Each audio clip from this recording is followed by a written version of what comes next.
Good evening, everybody, and thank you for joining me in this video primer for joints and bones in Maya. If you've never done 3D animation before, then this is the place for you. If you're familiar with how joints work and how to create a skeleton for your character, feel free to skip ahead to a different video. This goes over joints and how they influence different skin clusters and that sort of thing. So if you're new to it, stick around and we'll get started. So I'm going to jump into Photoshop just real quick to kind of help your brain. So if you've never used joints before, depending on the program, you either have joints or bones. But basically you have the joint itself, which is usually an area of influence, kind of like this. And then you have a bone that comes off the joint, usually something angular like this. Now joints work by influencing an area of skin or a set of vertices called a skin cluster. So for this example, I'll go ahead and add in a little cylinder here. Pick a different color. This will be my cylinder. So let's pretend this cylinder is like the arm of a character. Okay. Horrible drawing, but the cylinder itself will have vertices. I'll go ahead and grab a color. Vertices that run along the end here, and vertices that run along this end. So the way this works is these vertices are what's called a skin cluster. So I'm going to go ahead and grab a yellow. So this would be a skin cluster. This would be a skin cluster. And those skin clusters are assigned to the joint. So depending on what program you're in, you're either going to have a joint or a bone. In Maya, we have the joint, and then you have the bone kind of here. And the way the bone works is it's just a connecting point between another joint. So if I added another one, it would just go up and connect to another joint in a chain. And this joint would point to another joint in the chain. And so on. And each one of these would be given a different skin cluster.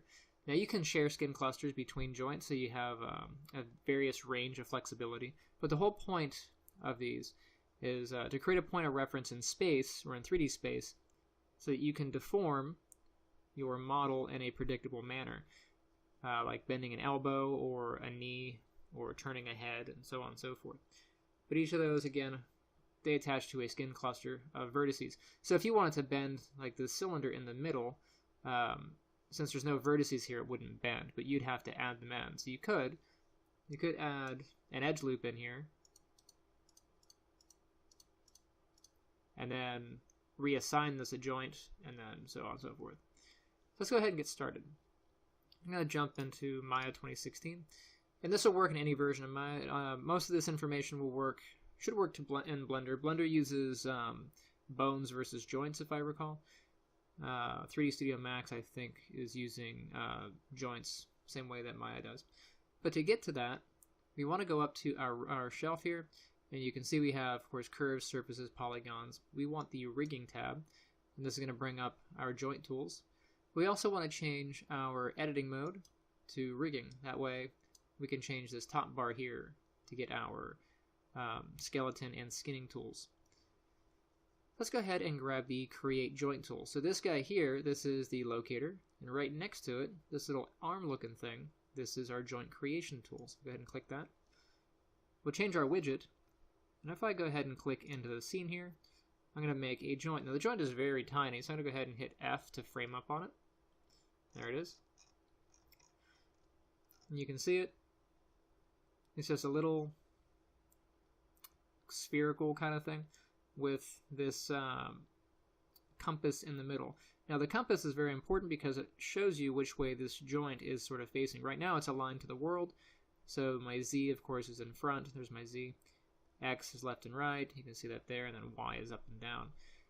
And if I click, I can continuously make more and more joints. Okay. And once I'm done making joints, I can hit enter, and that will complete my chain. And if I grab any of these joints, I can move them,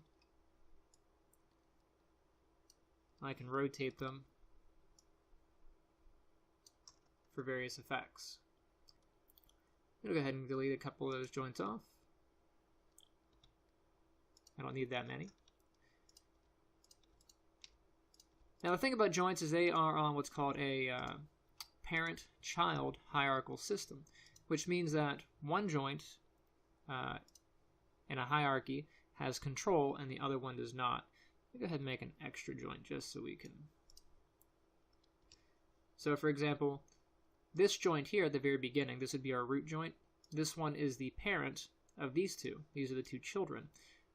So think of this in a parent-child relationship. The children, they can kind of wander around, but the parent always looks at the children. So there's that.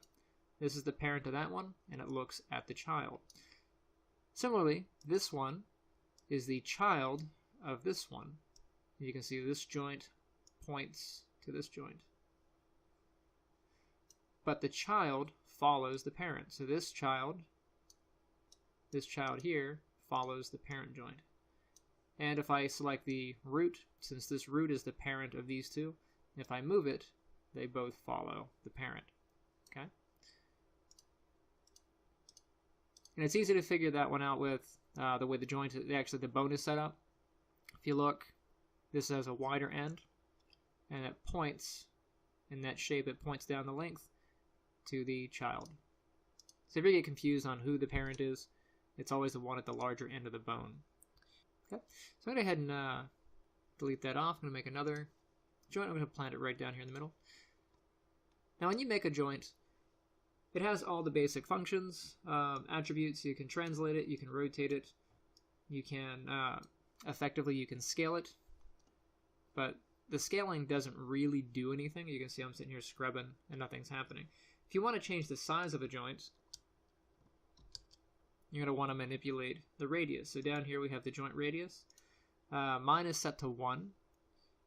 I think the default is set to 0.5, which is pretty tiny. You can make this pretty big, but the size of the joint does not matter. The only point that matters is right smack dab in the middle. The rest of it is just for convenience for you to grab it. So it doesn't matter how big or small a joint is. The size of it is really just for a visual reference. The actual control point is right in the middle of that joint. Okay. Now you might notice that when you create joints and you just click around, that the size of the joint changes depending on how close or far the joint is from the next one in the chain. I'm a bit OCD, and that drives me crazy. So if you're like me and you don't like the joints changing sizes, you can actually fix that in the creation tool. So go ahead and hit enter and then delete that off. Go ahead and get rid of this joint as well. I don't need him. I'm going to open up my joint tools. So to get to that, I'm going to click my joint creation tool. And there are two ways that you can get to the attributes. One, you can go up to skeleton, go to create joints, and then hit the options box right here. That'll bring up our tool palette.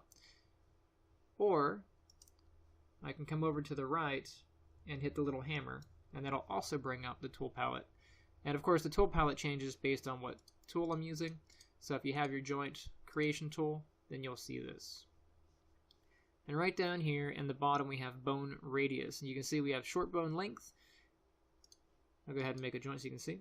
So you have the short bone length, and you have short bone radius. Then you have long bone length and long bone radius.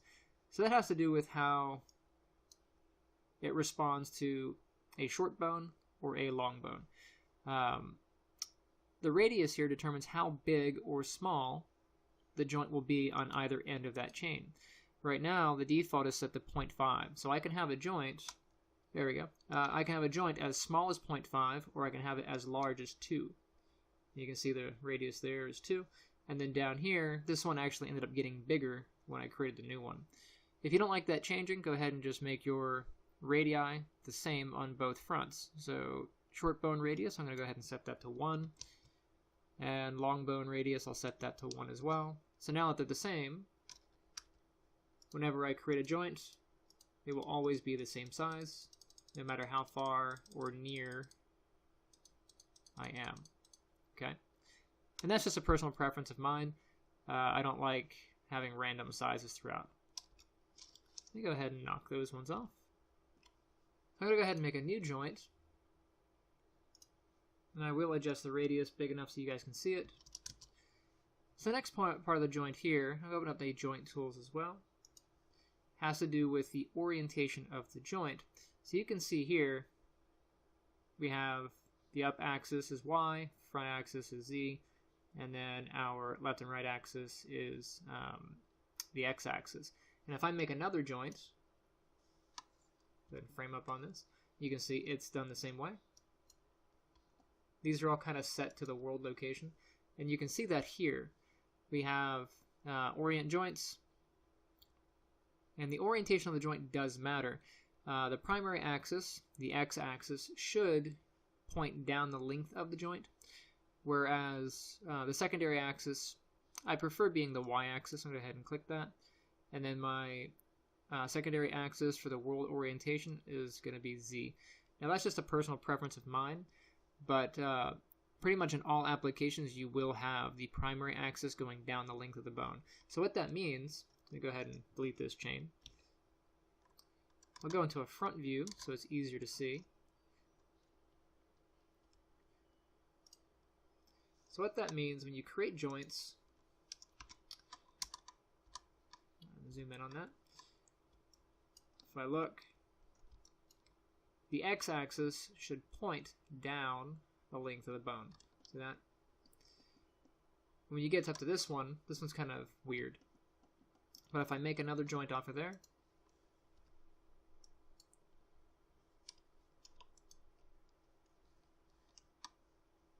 now this one points down the length of the bone. See that?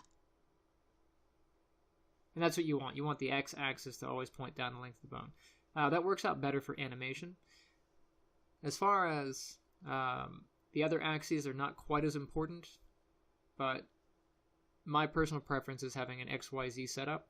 By default, Maya has it XYY. Just a personal preference of mine. But you can see here we also have a plus and a minus. That means we have a positive rotation or a negative rotation with the joints. And I'll show you what that means. Let me go ahead and get rid of these. Alright, so the thing about joints is whenever you make them, you never want to do it in a perspective view. If I go ahead and click here, and then I go ahead and click here, it looks like I made a joint going from here straight up. But the truth is, if I rotate my camera, it's actually out, flat along the grid here. See that? So the downside about doing it in a perspective view is you can't really tell where the joints are in space.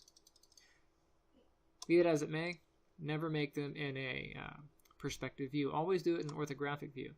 An orthographic view gives you a straight-on view, either from the top, front, or side. And these guarantee that you know exactly where your joints are pointing. If you want the joints to go from the bottom to the top, a front view or a side view works, and you can just pick the middle of the grid and go up.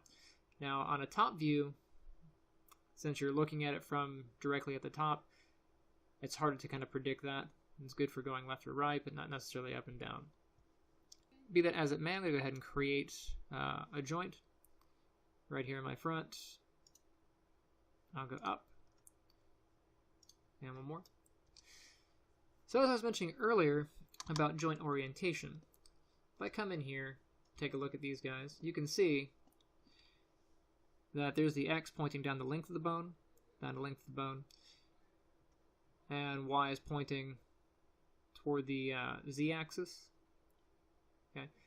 Now that's not too big of a deal, just so that you know where it's going. Now if I select this joint and I go to rotate it, let's say 90 degrees in the Y, so it actually rotates in a positive direction here. And then if I were to go type in negative 90, it flips and it rotates in a negative direction. So let's say this one, when I put in positive 90, it rotates to the left. If I select this joint, following that logic, if I put in a positive 90, it should rotate to its left. And see how that goes? So the reason you want to pay attention to joint orientations is you want these to rotate in a consistent manner. If these were different orientations, this might rotate somewhere else versus here. And I'll show you that in just a second. So let's go ahead and put that back to 0. And I'll put this one back to 0. And I will intentionally change the orientation of this joint. So I'll go to my Orient Joint tool, and I'll just pick something. And now this joint rotates differently than this joint. You can see the little handle here. That's my axis for the Y. It's pointing forward. My Y-axis here is pointing left and right. And if I were to take this one and rotate it 90, we've seen from before this should rotate positively to the left. So rotate to the left. Now this one, if I type in 90, before it went down, which would be following that left pattern. Let's see where it goes this time. It changed. It changed because the orientation of that joint is different than the orientation of this joint. And that can be a problem when you're animating. So you want to make sure that your joints are always oriented or rotated in a consistent manner. Okay? Alright, and that's going to conclude our brief overlook on joints. In the next tutorial, we're going to look at how to bind the joints to a piece of skin and how it interacts with the skin cluster. If you like this video, of course, go ahead and hit like or subscribe, and I will see you next time.